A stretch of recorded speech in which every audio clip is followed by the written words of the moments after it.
Don't forget to like the video, share your thoughts in the comments, and subscribe to stay updated with our latest stories.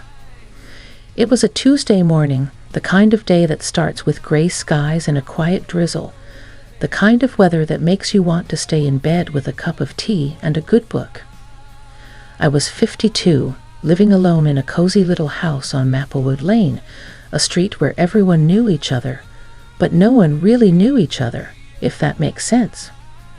We waved, exchanged pleasantries, and occasionally borrowed a cup of sugar, but that was about it. Life was predictable, comfortable, and if I'm being honest, a little lonely. That morning, I was sitting at my kitchen table, staring out the window at the rain-soaked garden. My hydrangeas were blooming, their blue petals heavy with water, and the oak tree in the backyard swayed gently in the breeze. I was lost in thought, sipping my chamomile tea, when I heard a knock at the door. Now, I wasn't expecting anyone. My son David was busy with his own life in the city, and my friends were all tied up with their families or work. I hesitated for a moment, then set my cup down and walked to the door. When I opened it, I was surprised to see my neighbor, Mr. Thompson, standing there. He was a tall man in his late 60s, with silver hair and kind eyes. He lived 2 doors down, and we'd exchanged a few words here and there over the years, but nothing more than that. He was holding a small, wrapped package in his hands, and he looked a little nervous, which was unusual for him. "Good morning, Linda," he said, his voice warm but hesitant. "I hope I'm not disturbing you." "Not at all," I replied, smiling. "What can I do for you, Mr. Thompson?" "Please call me Henry," he said, returning the smile. I noticed you've been working in your garden a lot lately. You've got quite the green thumb." I chuckled. "Well, it keeps me busy. I find it relaxing." He nodded, then held out the package. "I saw this at the farmer's market over the weekend, and I thought of you. It's nothing much, just a little something to brighten your day." I was taken aback. No one had given me a gift like this in years. I took the package, feeling the weight of it in my hands. "Thank you, Henry. That's very kind of you." He shuffled his feet, looking almost shy. "Well, I'll let you get back to your morning. Have a good day, Linda." "You too," I said, watching as he turned and walked back down the path to the sidewalk. I closed the door and unwrapped the package. Inside was a beautiful ceramic planter, painted with delicate flowers and vines. It was the kind of thing I would have picked out for myself. I ran my fingers over the smooth surface, feeling a strange mix of emotions, gratitude, curiosity, and something else I couldn't quite put my finger on. Later that afternoon, I decided to plant a small fern in the planter and place it on my porch. As I worked, I found myself glancing down the street toward Henry's house. I realized I didn't know much about him, other than that he was a widower and had lived on Maplewood Lane for as long as I had. The next day, I baked a batch of oatmeal cookies, my grandmother's recipe, and walked down to Henry's house. When he answered the door, he looked surprised but pleased. "I wanted to thank you for the planter," I said, holding out the plate of cookies. It was such a thoughtful gift. He smiled, his eyes crinkling at the corners. "You didn't have to do that, but I appreciate it. Would you like to come in for a cup of coffee?" I hesitated for a moment, then nodded. "I'd like that." His house was warm and inviting, with bookshelves lining the walls and a fireplace in the living room. We sat at his kitchen table, sipping coffee and talking about everything from gardening to travel to our favorite books. I was surprised by how easy it was to talk to him, how comfortable I felt in his presence. As I walked home that evening, I realized how much I had missed this kind of connection. It wasn't just the gift or the cookies. It was the way Henry had taken the time to notice me, to see me as more than just the woman who lived 2 doors down. That night, as I lay in bed, I thought about the unexpected kindness of my neighbor and how it had touched me in a way I hadn't expected. It was a small gesture, but it had opened a door to something new, something I hadn't realized I was missing. The days that followed Henry's unexpected gift felt different somehow, like the world had shifted just a little, revealing colors I hadn't noticed before. The rain cleared and the sun came out, casting a golden glow over Maplewood Lane. My garden seemed to respond to the change, the flowers blooming brighter, the leaves greener. Or maybe it was just me, seeing everything through a new lens. I found myself thinking about Henry more often. Our conversation over coffee had been so easy, so natural. It wasn't just the topics we discussed. It was the way he listened, really listened, as if every word I said mattered. I hadn't realized how much I'd missed that kind of connection until it was right there in front of me. A few days later, I was out in the garden, pruning the roses, when I heard footsteps on the sidewalk.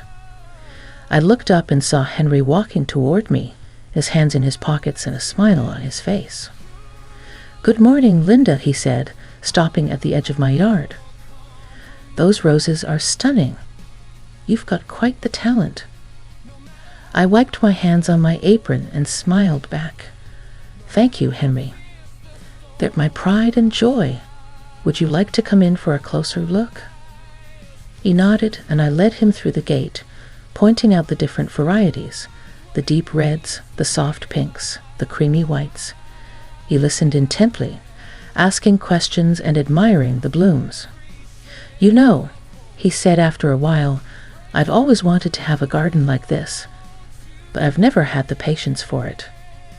I admired your dedication. "It's not as hard as it looks," I replied. "It just takes time and a little love." He chuckled. "Well, maybe you could teach me a thing or two."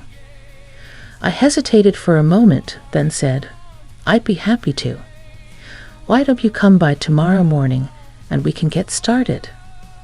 His eyes lit up. "I'd like that. Thank you, Linda." The next morning, Henry arrived right on time, wearing a pair of old jeans and a flannel shirt. I handed him a pair of gardening gloves and showed him how to prepare the soil for planting. We worked side by side, talking and laughing as we dug and planted and watered. It was surprisingly fun, and I found myself enjoying his company more than I had expected. As the days turned into weeks, our gardening sessions became a regular thing. We'd meet in the mornings, sometimes at my house, sometimes at his, and work on whatever needed to be done. It wasn't just about the plants, though. It was about the conversations, the shared moments, the growing connection between us. One afternoon, after we'd finished planting a row of tulips in his backyard, Henry suggested we take a break and sit on the porch. He brought out a pitcher of iced tea, and we sat in the shade, sipping our drinks and watching the birds flit around the yard.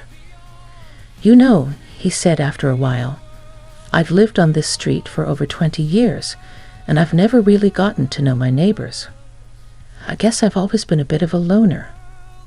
I nodded, understanding exactly what he meant. "I know what you mean.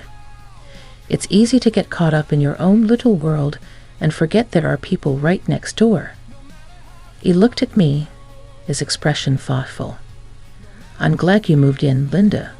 You've made this place feel like home again." His words touched me deeply, and I felt a lump form in my throat. "Thank you, Henry. That means a lot." We sat in silence for a while, the kind of comfortable silence that doesn't need to be filled with words. The sun was warm on my face, the breeze gentle, and for the first time in a long time, I felt truly at peace. As the weeks went by, Henry and I grew closer. We started sharing more than just gardening tips. We shared stories about our lives, our families, our dreams. I learned that he had been a teacher before he retired, that he loved jazz music and had a soft spot for old movies. He told me about his late wife, Margaret, and how much he missed her. "She was the love of my life." he said one evening as we sat on my porch, watching the sunset. I never thought I'd find someone who could make me feel that way again. I looked at him, my heart aching for the pain in his voice. I understand. It's hard to lose someone you love. He nodded, his eyes distant. But I think she'd be happy to see me like this, spending time with someone who makes me smile. His words stayed with me long after he'd gone home that night. I lay in bed, staring at the ceiling, thinking about Henry and the unexpected friendship we'd built. It wasn't something I had planned or expected, but it had become an important part of my life. And as I drifted off to sleep, I couldn't help but wonder where this journey would take us next. Life has a way of testing us, doesn't it? Just when you think you've found your footing, something comes along to shake things up. For Henry and me, that something was a storm, a big one. It was late September, and the weather had been unusually warm for that time of year. The leaves on the trees were just starting to turn, painting the neighborhood in shades of gold and red. Henry and I had been spending more and more time together, not just gardening, but also sharing meals, watching movies, and even taking a few day trips to nearby towns. It felt like we were building something special, something real. But then the storm rolled in. It started as a distant rumble of thunder, a dark line of clouds on the horizon. By evening, the wind had picked up, and the rain was coming down in sheets. I stood at my living room window, watching the trees sway and the rain pound against the glass. The power flickered once, twice, then went out completely, plunging the house into darkness. I fumbled for a flashlight and lit a few candles, trying to make the best of it. But as the storm raged on, I couldn't shake the feeling of unease that settled in my chest. Then I heard it, a loud crash, followed by the sound of splintering wood. My heart leaped into my throat. I grabbed my raincoat and flashlight and ran outside, the wind whipping my hair and the rain soaking through my clothes in seconds. I followed the sound to Henry's house, where I saw the source of the noise. A massive oak tree in his backyard had been struck by lightning and had fallen, crashing through part of his roof. My stomach dropped. "Henry!" I shouted, rushing to his front door. I pounded on it, my heart racing. "Henry, are you okay?" The door opened, and there he was, looking shaken but unharmed. "Linda," he said, his voice tight with worry. "I'm fine, but the tree, it came through the roof." I stepped inside, shining my flashlight around. The damage was worse than I'd thought. The tree had smashed through the corner of the living room, sending debris everywhere. Rain was pouring in through the hole in the roof, soaking the carpet and furniture. "We need to get you out of here," I said, grabbing his arm. "It's not safe." He hesitated, looking around at the mess. "But my house—" "Your house can be fixed," I interrupted. "But you can't stay here tonight. Come on, you're coming to my place." He didn't argue. I helped him gather a few essentials, some clothes, his medications, a photo of Margaret, and we hurried back to my house through the driving rain. Once we were inside, I handed him a towel and a dry set of clothes. "Go get changed," I said. "I'll make some tea." By the time he came back downstairs, I had a pot of chamomile tea steeping on the stove and a fire crackling in the fireplace. He sat down on the couch, looking exhausted and overwhelmed. "Thank you, Linda," he said quietly. "I don't know what I would have done if you hadn't come." I handed him a mug of tea and sat down beside him. "You don't have to thank me. That's what friends are for." We sat in silence for a while, listening to the storm outside and the crackling of the fire. The power was still out, but the candles cast a warm, flickering light that made the room feel cozy despite the chaos outside. "You know," Henry said after a while, "This reminds me of a night I spent with Margaret during the hurricane. We were young, just married, and we didn't have much. But we had each other, and that was enough." I smiled, feeling a lump form in my throat. "She sounds like an amazing woman." "She was," he said, his voice soft. "And you remind me of her in so many ways." His words caught me off guard, and I felt my cheeks flush. "Henry, He reached over and took my hand, his grip warm and steady. "Linda, I know this might not be the right time, but I need to say it. These past few months with you have meant more to me than I can put into words. You've brought light back into my life, and I don't want to let that go." I looked into his eyes, seeing the sincerity and vulnerability there. My heart was pounding, but for the first time in a long time, it wasn't from fear or uncertainty. It was from hope. "Henry," I said softly, "you've brought light into my life too. I didn't realize how much I needed someone like you until you came along." He smiled, a slow, warm smile that made my heart swell. "Then maybe we can figure this out together." I nodded, feeling a sense of peace settle over me. Together. The storm raged on outside, but inside, it felt like the sun had come out. We sat there, holding hands and talking late into the night, until the rain finally stopped and the first light of dawn began to creep through the windows. The morning after the storm dawned clear and bright, the kind of day that makes you believe in fresh starts. The air smelled of damp earth and fallen leaves, and the sunlight streaming through my windows felt like a promise. Henry and I sat at the kitchen table, sipping coffee and eating toast with jam, the events of the previous night still fresh in our minds. "I should call the insurance company," Henry said, breaking the comfortable silence. "And maybe a contractor to take a look at the damage." I nodded, reaching across the table to squeeze his hand. "We'll figure it out, one step at a time." He smiled, his eyes warm with gratitude. "I don't know what I'd do without you, Linda." "You don't have to find out," I replied, smiling back. Over the next few days, we worked together to get Henry's house back in order. The insurance adjuster came and assessed the damage, and a contractor started repairs on the roof. It was a lot of work, but it felt good to be doing something tangible, something that brought us even closer together. One evening, after a long day of cleaning up debris and sorting through damaged belongings, Henry and I sat on my porch, watching the sun set over Maplewood Lane. The sky was a riot of colors, pinks, oranges, and purples blending together in a way that took my breath away. "You know what," Henry said, breaking the silence, "I've been thinking a lot about what you said the other night, about figuring this out together." I turned to look at him, my heart skipping a beat.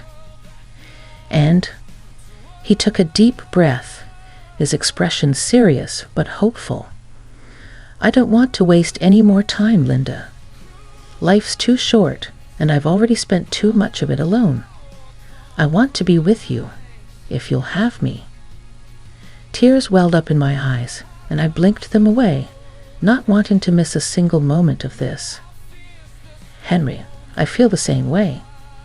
I've been alone for so long, and I didn't realize how much I needed someone like you until you came into my life." He reached over and took my hand, his grip warm and steady. "Then let's do this. Let's build a life together, whatever that looks like."